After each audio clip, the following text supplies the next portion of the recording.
restituição e contribuição. Confesso, irmãos, que trazemos esse tema no intuito de que a igreja entenda a importância de compreendermos mais ainda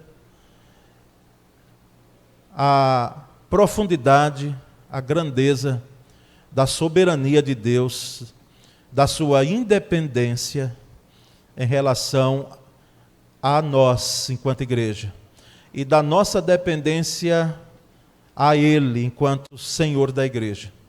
E contribuição, porque aprove a Deus, pela misericórdia dEle, nós podermos ser instrumentos, vasos, como chamamos, para a sua honra, para a sua glória.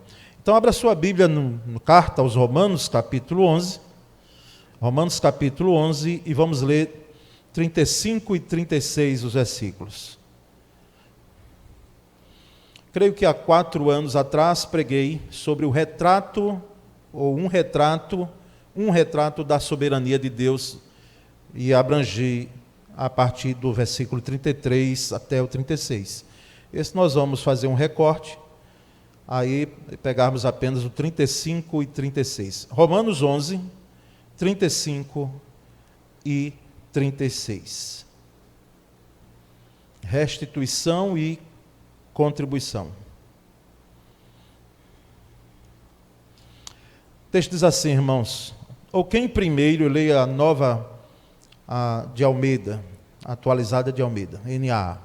Ou quem primeiro deu alguma coisa a Deus, para que isso lhe seja restituído, porque dele, e por meio dele, e para ele são todas as coisas. A ele seja a glória para sempre. Amém. Graças a Deus, irmãos, pela leitura feita. Irmãos, sem muita discussão, porque tem algumas coisas na Bíblia que geram discussão, e muita, principalmente nos círculos teológicos, de seminário. O seminarista gosta muito quando tem um assunto que gera muita discussão. Mas sem muita discussão, a carta aos Romanos, ela é considerada o escrito mais teológico do apóstolo Paulo. Mais teológico. É teologia do começo ao fim. Enquanto em algumas cartas ele abre o coração e mostra o coraçãozão pastoral dele, não é? E um homem cheio de amor, de sentimentos pela obra de Deus, por Deus, pela igreja.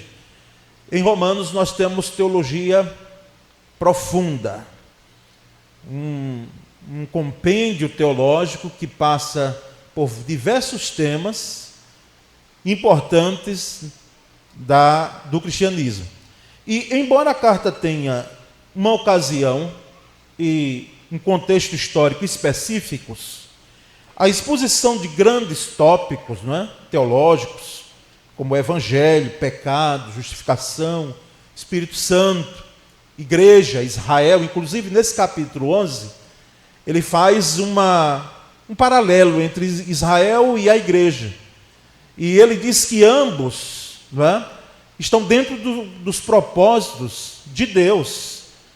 Tanto Israel enquanto povo escolhido para que pudesse preservar o nome dele, enquanto todo um cenário de idolatria, desde lá da antiguidade até a vinda de Cristo. Israel e igreja são alvos da misericórdia e da graça de Deus. Mas isso de maneira muito profunda, extremamente profunda. E nós percebemos então, irmãos, num primeiro ponto a se destacar do texto que nós lemos, que Deus é a origem de todas as coisas. Ele é a origem, Ele é a fonte de todas as coisas. Os versículos que lemos, o versículo 35 e parte do versículo 36, diz: ou quem primeiro deu alguma coisa a Deus, para que isso lhe seja restituído. Porque dele, disse o apóstolo Paulo. Então, Deus é absolutamente independente. Independente. É um ser, e aí nós podemos englobar sim a divindade, como chamamos, Pai, não é? Filho e Espírito Santo, triunidade, com pessoas diferentes, porque a personalidade do Pai é uma pessoa, Jesus Cristo é uma pessoa, o Espírito Santo é uma pessoa, ou seja, com traços pessoais, mas com a mesma essência. Ninguém é maior do que o outro, é algo que, humanamente falando, é incompreensível. E nós percebemos que enquanto Deus é absolutamente independente, nós somos absolutamente dependentes. Nós dependemos não apenas, esse não apenas não é minimizando em hipótese alguma, não apenas dos outros, de alguém que nos colocasse no colo, desse comida, que vestisse a gente, limpasse, nos primeiros anos de vida, e até em questões excepcionais como enfermidade, a pessoa acamada. Então nós dependemos do outro, nós não estamos numa ilha. Se não fosse o outro, nós não viveríamos. Aquelas questões que a gente vê no filme, de que alguém vai para uma ilha e sobrevive ali, são questões excepcionais, porque o ser humano é gregário. Inclusive, em determinado filme que você assistiu, e eu também, alguém na necessidade de interagir, pega uma bola de basquetebol, né? E coloca até dá nome e se relaciona naquela solidão de ermitão, né? Dá nome até aquele material, aquele objeto, como se pessoa fosse. Isso mostra a necessidade que nós temos uns dos outros. E mais ainda, extremamente, e qualquer outro adjetivo que você buscar, dependentes de Deus, nós somos. Mas Ele não, Ele é independente.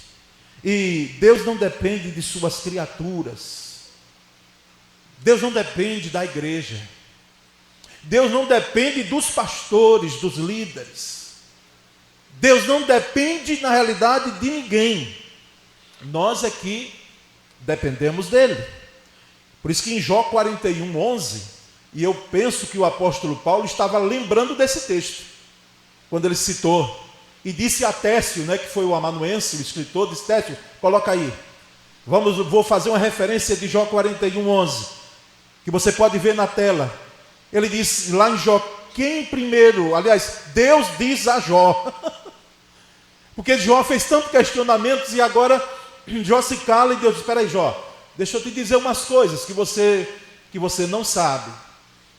Aí o próprio Deus, registrado no livro de Jó, diz: quem primeiro me deu alguma coisa que eu lhe deva pagar? Tudo que há debaixo dos céus me pertence. Deus falando para Jó: Jó, tudo é meu, eu sou o dono de todas as coisas, tudo me pertence. E quem pode, irmãos, então ter alguma exigência sobre Deus? Quem pode exigir alguma coisa de Deus?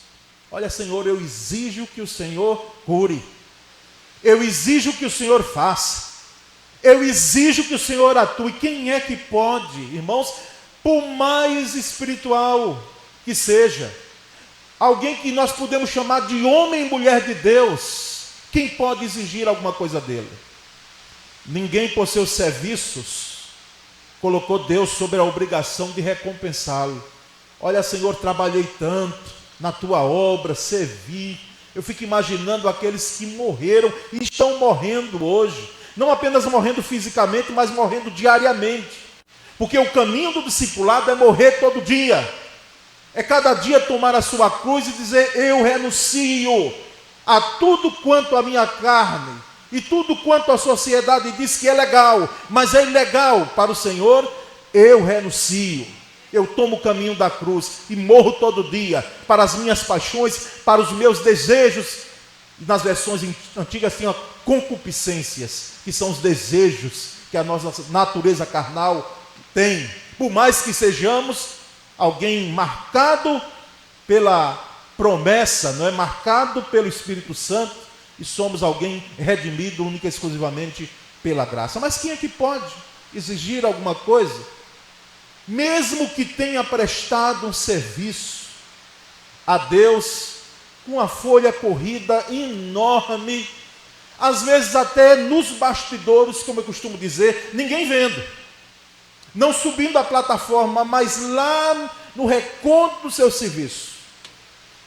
Quem sabe no ministério de intercessão, de oração, colocando vidas de outros que estão na linha de frente, lá orando, lá clamando, atuando. Nas igrejas antigas, que hoje é mais complicado, porque implica numa questão trabalhista até, que pode ser configurada, mas antigamente lavando a igreja, passando pano nos bancos da igreja, a escala antiga que se tinha antigamente nas igrejas pequenas. Nós percebemos então, irmãos, que por mais que alguém se empenhe em servir ao Senhor, não pode exigir nada dele. E nós percebemos que ninguém deu a ele para ser restituído, como ele disse em Jó, e o apóstolo Paulo ratifica lá em Romanos. Pois ele não precisa de mãos humanas, como se de alguma coisa precisasse. Ele não precisa. Ele não precisa, irmãos. Ele é independente.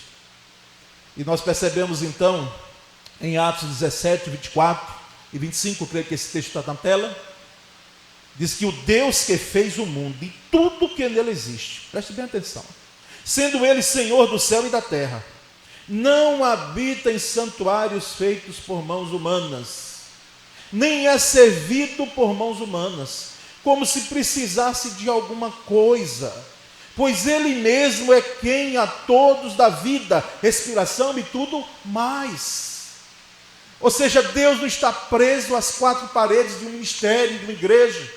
Por mais que algumas igrejas, como eu já disse anteriormente, querem clausurar Deus e Jesus, inclusive fazendo a agenda dele. Hoje haverá cura, hoje haverá a manifestação do Espírito Santo, que tenha, mas não é a igreja que determina a agenda de Deus, é Deus quem determina a agenda da igreja. E nós percebemos, irmãos, então, que nem é servido por mãos humanas. É muito claro o texto, irmãos, colocando o homem no lugar dele, dizendo para mim e para você: olha, você que se acha o tal, você que se acha o crentão, não é? E que, ô Senhor, que tenhamos crentes comprometidos, mas não pessoas que se batam no peito, que batam no peito e digam: ah, mas eu faço isso, faço aquilo. Deus não precisa de você, não precisa. Esse é o primeiro ponto. E nós percebemos em Apocalipse capítulo 4, no versículo 11, ele diz: tu és digno, Senhor, e Deus nosso, de receber a glória, a honra e o poder, porque criaste todas as coisas, e por tua vontade elas vieram a existir e foram criadas. Ou seja, a vontade de Deus fez com que as coisas viessem a existir e fossem criadas, para que a glória, o poder, a honra sejam dele. Nós então, irmãos, percebemos isso no primeiro ponto. Mas bote uma vírgula aí, porque isso é em relação a Deus. E nós vamos perceber, então, se alguém pergunta: ô pastor, então, e a nossa cooperação, a nossa contribuição?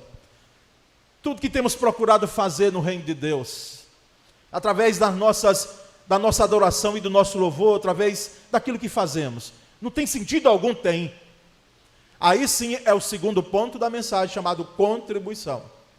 Por misericórdia e graça de Deus, Deus nos chamou, nos comissionou, e em alguns momentos nos empurra, porque quando a igreja está parada demais, ele vem e sopra, ele empurra, não é?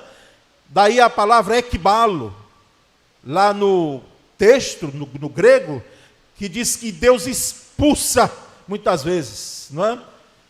Para que a igreja saia do seu momento, que por mais maravilhoso que seja, tem que ser feito aqui dentro e lá fora.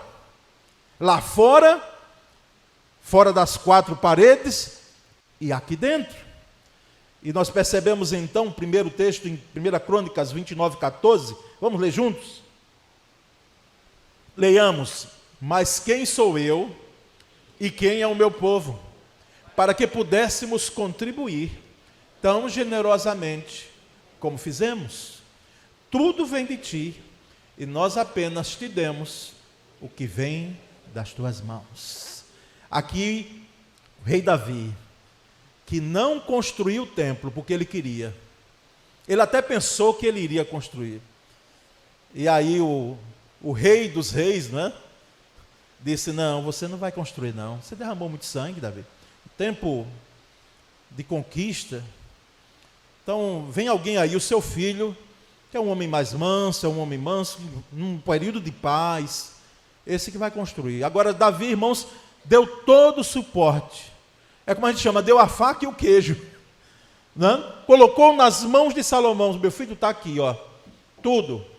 Toda a estrutura para que você possa construir o templo está aqui. E Salomão se empenhou, fazendo comércio também com outros, para que pudesse construir. Não é esse templo que está aqui no Brasil, não é esse templo, não. Foi aquele templo lá, não é? Que foi construído, o primeiro templo.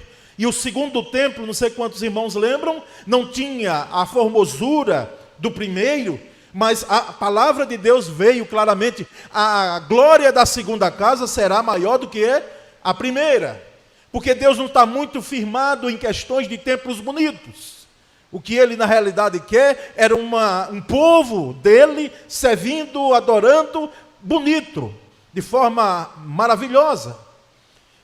Mas há um segundo texto em 2 Coríntios, lá no Novo Testamento, capítulo 8, versículo 7, que nós podemos ler juntos. Vamos ler juntos?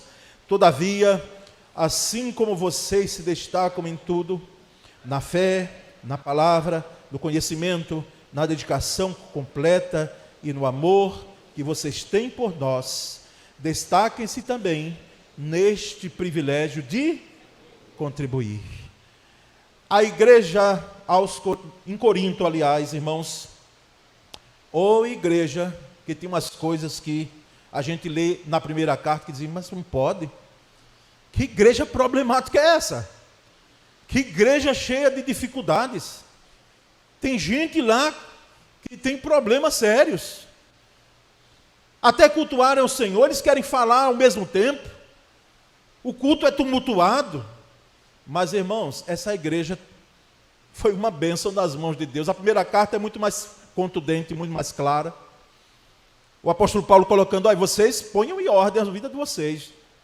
E na segunda carta o apóstolo Paulo disse: essa igreja em Corinto, ela foi também, aí é para provar que nenhuma igreja é perfeita. Já viu? Quando alguns irmãos começam a frequentar aqui a Piba, nós nos alegramos muito, mas uma coisa precisa ser dita, dentre outras: nós não somos perfeitos. Isso não é para maquiar os nossos defeitos, não. É porque tem gente que está à procura de uma igreja perfeita, de um pastor perfeito, de uma liderança perfeita, e nós não somos.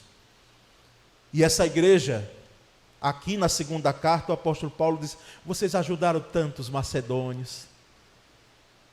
Agora eu preciso que vocês entendam o privilégio de contribuir.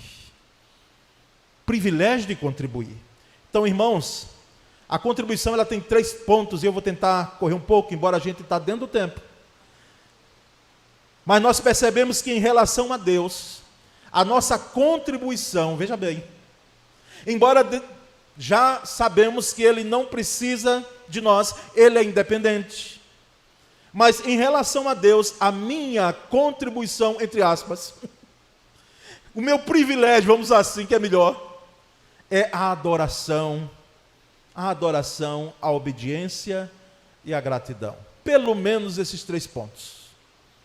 Adoração, irmãos, porque só Ele deve ser adorado. Adoração só a Deus. Nem a Bíblia deve ser adorada, porque quem deve ser adorado, quem é, irmãos? É o autor da Bíblia, aquele que inspirou a Bíblia. Ninguém deve ser adorado. Ninguém deve ser venerado se o entendimento de veneração é de adoração. Então, a adoração pertence, é dada exclusivamente à divindade, Pai, Filho e Espírito Santo. Obediência, devo obediência. Quando eu estou com o privilégio de contribuir, de servir, entenda aqui, contribuir, servir, eu preciso ser alguém que esteja alinhado, obediente aos preceitos. Porque existe uma diferença entre princípios e preceitos. Os princípios, eles dão o norte da coisa. É muito mais global. Nós temos princípios no Antigo Testamento que nós precisamos olhar. Princípios. Um Deus soberano, um Deus poderoso, maravilhoso. Um Deus que age com o povo. E que lá estão os princípios que nós temos hoje também na Nova Aliança. Agora, preceitos são as ordenanças, são as atribuições que fazem com que eu me encaixe dentro daquela conduta. E não sejam regrinhas, não é? Ou regras, que eu possa cumprir como se fosse algo assim tão enclausurado. Não, é uma obediência em amor, é uma obediência natural. E a gratidão, irmãos, dispensa comentários. Porque no texto passado que lemos, respiração, ele nos deu a respiração. Como falei, ele nos deu a vida com essa complexidade que nós temos, de que todo o nosso ser, ele possa funcionar em condições normais, bem. Ele nos deu um universo que nós chamamos de espaço sideral acima de nós, com corpos celestes passando de um lado para outro, meteoros, e uma afinidade que nós nem temos todo o conhecimento, porque a ciência ainda não esteve na sua plenitude de conhecer todo o espaço, todo o universo. Nós sabemos que aqui ocorre, acima de nós, algo maravilhoso, e que eles não se chocam, e ai de nós se chocarem, ou atingirem a terra, como já desceram alguns, mas que nós estamos aqui vivos, graças a Deus. Gratidão. Mas em relação ao crente, irmãos, essa contribuição, esse serviço, vamos dizer assim, exige de nós fidelidade, sermos fiéis, periodicidade naquilo que eu sirvo, e não ter em mente apenas dízimos e ofertas, porque é claro que deve haver fidelidade, periodicidade e constância na entrega de dízimos e ofertas, contribuição, para a manutenção do ministério, e não para Deus, por isso que eu não uso. Olha, irmãos, esse dinheiro é para Deus não, porque Deus não precisa de nada, é para a obra de Deus sim, mas a nossa fidelidade em tudo, irmãos, a nossa periodicidade em tudo. Tem gente que começa bem, mas no meio do caminho ela cansa, ou ela se deixa cansar e ela não termina a corrida. E constância, ou seja, algo que não me faz com que eu venha parar, ou algo que eu faço hoje, Senhor, agora eu vou dar um tempo aí de uns 3 anos, um período sabático, né? Depois daqui a 3 anos eu faço novamente. Não. Exige de mim periodicidade, constância e fidelidade. São aspectos, irmãos, que no contribuir, no servir, precisa ser feito. Mas precisamente em dízimos e ofertas, e os irmãos vão ver no próximo domingo, venha, viu, vai ser assembleia, mas venha. Todo membro da igreja, nós queremos você aqui. Nós vamos apresentar no departamento de finanças o orçamento para esse ano. Não tem dinheiro nenhum daquele lá, irmãos. Não é? Não tem dinheiro nenhum. Ali é só uma proposta orçamentária. Mas nós louvamos a Deus, porque no transcorrer do ano passado, nós chegamos bem perto do orçamento, ou alcançamos, vamos ver isso aí. Pela fidelidade de Deus, que mantém essa igreja durante 110 anos, pela fidelidade dos seus membros, que fazem com que pastores se dediquem, como o meu caso, o caso do pastor Flávio, e outros casos do pastor Cláudio, pastor Júnior, e dos obreiros que estão no campo, no interior, dos funcionários, enfim, nós possamos estar servindo. Confesso aos irmãos, me permitam, não é bom que o pastor fale dele mesmo, mas irmãos, eu gostaria muito de não receber nenhum tostão da igreja. E não é por orgulho. Lá atrás, quem sabe, era orgulho. Mas hoje não. Hoje eu disse, Senhor, como eu queria. Eu queria só, na realidade, servir ao Senhor sem receber nada da igreja. Como alguns pastores fazem. Nós conhecemos juízes, irmãos, magistrados. Estão ali na igreja e não recebem nada da igreja. Nada. Temos professores. Temos outros profissionais, advogados.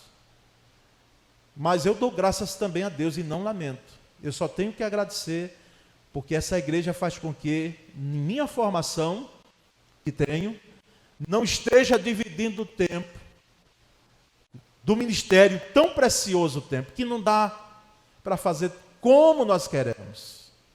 Não dá. Porque é uma intensidade enorme. É claro que a gente tem que dormir e se alimentar. E ter um tempinho para a família, porque não adianta eu ganhar a igreja e perder a família. Então a minha primeira igreja, a nossa primeira igreja dos pastores, no caso aqui da sede, é a nossa família.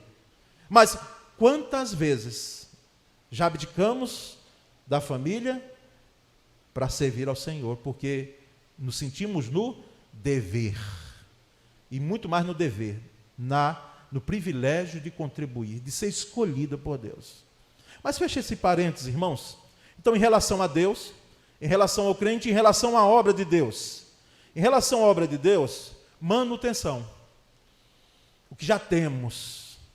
Por isso que cooperamos. Talvez você não saiba, mas precisa saber. Que as receitas dessa igreja, as entradas das receitas, elas não ficam apenas aqui. Elas vão para o Brasil, elas vão para o Estado, para o Brasil e para o mundo. Elas alcançam o mundo. Elas vão para os projetos que nós temos aqui no Estado. Interior, que às vezes um pastor não quer ir, mas está lá, está uma missionária. Ou lá tem obreiros servindo ao Senhor lá. E nós precisamos manter esse trabalho. No Brasil, os projetos que cooperamos com a Junta de Missões Nacionais, irmãos. E o pouco tempo aqui, por isso que eu incentivo você a acessar o site de Missões Nacionais. Acesse o site e veja quantos projetos.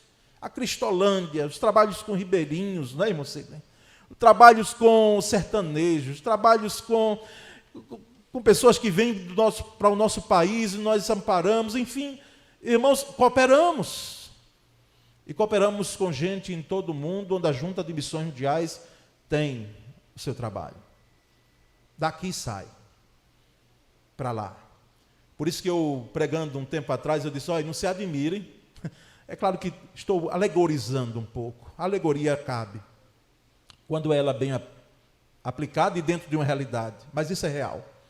Não se admire se naquele grande dia do Senhor, diante do trono de Deus, você perceber que tem gente lá que foi ganha para Cristo por causa de suas orações, da sua contribuição. Eu sei, mas não conheço, nunca vi. Sim, mas você participou, você contribuiu, mesmo sem conhecer. E nós percebemos, irmãos, então, que a manutenção, expansão e consumação. Porque manter é importante, mas precisamos expandir. Não nos acomodarmos com o que temos, não é? Com o que conquistamos. É próprio do ser humano a inquietação. Alguns se inquietam muito mais, como aquele homem que a Bíblia chamou de louco, né? Porque ele estava no afã de um materialismo ferrenho, que ele pensava que o que ele tinha ia satisfazer os desejos da alma dele. Mas expandir a obra de Deus é dever nosso, através da contribuição e consumação. No que sentido?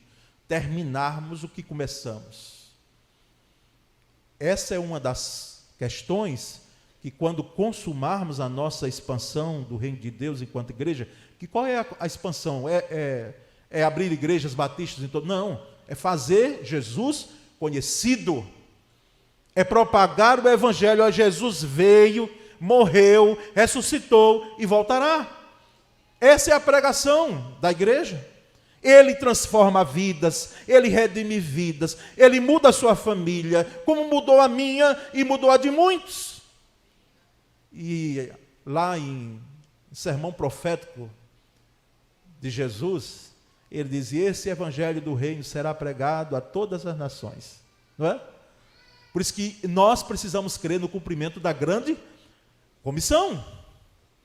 Em vez de você estar postando coisas, eu não estou falando dos profissionais liberais, postem, meu irmão, faça mesmo divulgação do seu trabalho, né? Mas tem gente que perde tempo. Quando nós temos uma ferramenta que alcança o mundo todo, como são as redes sociais, proclamar Jesus, divulgar o poder de Cristo Jesus. E nós percebemos então que lá diz que virá o fim, quando esse evangelho do reino for pregado a todas as nações. Virá o fim. E nós, irmãos, iremos então dando contornos finais dessa palavra, o restante do versículo, dos versículos que lemos. Porque nós não podemos parar aqui e deixar duas riquezas profundas no restante do texto. Deus, Ele é a origem, é a fonte. Aqui foi praticamente a mensagem 70% dela. Porque precisava deixar claro que Deus não precisa de nada, mas Ele, pela sua graça, nos chamou para servir, para contribuir. Deus também, irmãos, é o sustentador de todas as coisas. Porque dele e por meio dele. E em Hebreus 1:3 diz que o Filho, vamos ler juntos, está ali o texto juntos? O Filho, que é o resplendor da glória de Deus e a expressão exata do seu ser, sustentando todas as coisas pela sua palavra poderosa, depois de ter feito a purificação dos pecados, assentou-se à direita da majestade nas alturas, sustentando o que, irmãos? Todas as coisas. Deus é o sustentador. Ele é a fonte e Ele mantém, Ele sustém. Ele é o sustentador de nossas vidas, das nossas famílias, da igreja, dessa nação, do mundo. Ele é o sustentador. É aquele que mantém na palma de sua mão. Enquanto para mim e para você, algo assim é muito grande, quem sabe até insolúvel, para o Senhor nada é. É pequeno, é quase nada. E Ele mantém, irmãos, gravemos bem isso, o mundo não está à deriva. É claro que há o mal crescendo e campeando em várias áreas. Claro que há. Mas nem por isso Deus deixa de manter o mundo e as nossas vidas nos seus propósitos, na palma de sua mão. Então é Ele quem sustenta, é Ele quem mantém. E por fim, um terceiro e último aspecto, Deus é o fim de todas as coisas. Ele é a fonte, Ele mantém, sustenta, e Ele é o fim de todas as coisas. Versículo 36 e último diz: e para Ele são todas as coisas. A Ele seja a glória para sempre, e amém. Isso é uma doxologia, irmãos. O que é doxologia? A palavra doxologia, etimologicamente, doxa é glória, em grego, né? Doxa. Doxa theos, ou seja, a glória de Deus. Por isso que os reformadores vieram e disseram: soli deo glória, ó glória só a Deus, somente a Deus. E logia, palavra, não é?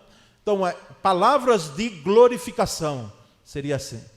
Então, a doxologia são palavras de glorificação, que os gregos, inclusive dentre eles Aristóteles, usavam, mas com outro sentido. Mas é apropriado no Novo Testamento com o sentido de glorificação a Deus, a doxologia. E mais do que um ritual de palavras, irmãos, é uma oração que nós temos aqui.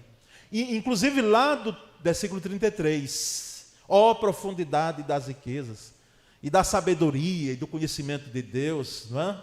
quão insondáveis são os seus juízos, impenetráveis os seus juízos, quem conheceu a mente do Senhor? Então, a partir daí, é um tipo de oração que o apóstolo Paulo faz. E também, irmãos, um hino que a igreja, nos seus primeiros anos, tendo acesso a essa carta, ela começa a entoar. É bom entoar os textos da palavra de Deus. Então era um hino. Por isso que ele encerra com um amém, como se fosse, e de fato não é? Uma oração. Então toda a glória deve ser dada somente a Deus. Ele é digno de toda a glória, de toda a honra, do nosso louvor e da nossa adoração. E nós então percebemos, irmãos, pode passar a tela última, quando alguém reconhece que somente o Senhor é digno de toda a honra, toda a honra e de toda a glória, se rende. Por isso que os estudiosos desse texto, capítulo 11, e lá no finalzinho, diz que aqui é uma rendição. O apóstolo Paulo está se rendendo, está dizendo, olha, quanta maravilha da soberania, da grandeza de Deus, dos propósitos dele. Então se rende a ele e procura servi-lo de todo o seu coração. O que é servir a Deus de todo o coração? O que é contribuir de todo o coração? É contribuir com toda a vida. Toda a vida. É uma expressão que os irmãos vão ouvir muito. E eu costumo usar. Tudo o que somos e tudo o que temos. Tudo o que somos e tudo o que temos. É inteireza de coração. Toda a nossa vida. Então, irmãos, que essa palavra, ela encontre terreno fértil em nosso coração enquanto igreja. E nós possamos, cada vez mais, deixar claro aqui a nossa mente, nosso coração, de que não podemos exigir nada de Deus, não devemos. Por mais que a aflição, e falando em aflição hoje à noite, se você puder, venha à noite. Aflição e provisão. Tinha alguém que estava aflito e procurou socorro e teve provisão. Mas nós não temos como exigir nada de Deus, como determinado líder, e eu não exponho o líder nome de ninguém de púlpito, mas os irmãos irão entender, diz que nós temos que colocar Deus contra a parede, não é? Porque fizemos uma aliança com Ele, então Ele está no dever. Olha, que arrogância, irmãos, para não dizer outra coisa, que petulância. Ele está no dever, porque eu fiz uma aliança com Ele, de me ouvir, de me atender e de me dar muitos bens, e que nenhum mal chegue diante de mim. Nós não temos, irmãos, como, porque a aliança que nós fazemos com Deus é de compromisso, e a aliança geralmente se faz entre iguais, não é? A aliança se faz entre iguais. Agora, Deus, como é misericordioso, Ele diz, eu faço uma aliança com você, porque é bíblico a aliança. Mas nós sabemos que é a aliança que é cumprida muito mais por Deus, por soberania e graça dele, misericórdia, do que por mim. Então eu não tenho que exigir nada dele. Mas eu creio, você crê também, que esse Deus é sustentador, não é? E que Ele é digno de toda a honra e de toda a glória. E é um privilégio para nós contribuirmos, irmãos, servirmos ao Senhor e à sua obra. Amém? Vamos orar? Muito obrigado, Senhor, nessa manhã. Palavra ministrada à tua igreja. Me sinto tão limitado, Senhor. Por mais que me prepare, por mais que busque. Porque não sei se cheguei, Senhor, ao que é preciso quando se trata da tua palavra. Expor a tua palavra como ela é. Sem subterfúgio, sem enganações, como se faz hoje. Oh Deus, me dá bom êxito nessa palavra. Que ela alcance o coração dos meus irmãos, a mente. Oh Senhor Deus, essa é a nossa oração, a minha oração e a nossa oração, em nome de Jesus. Amém. Graças a Deus, irmãos.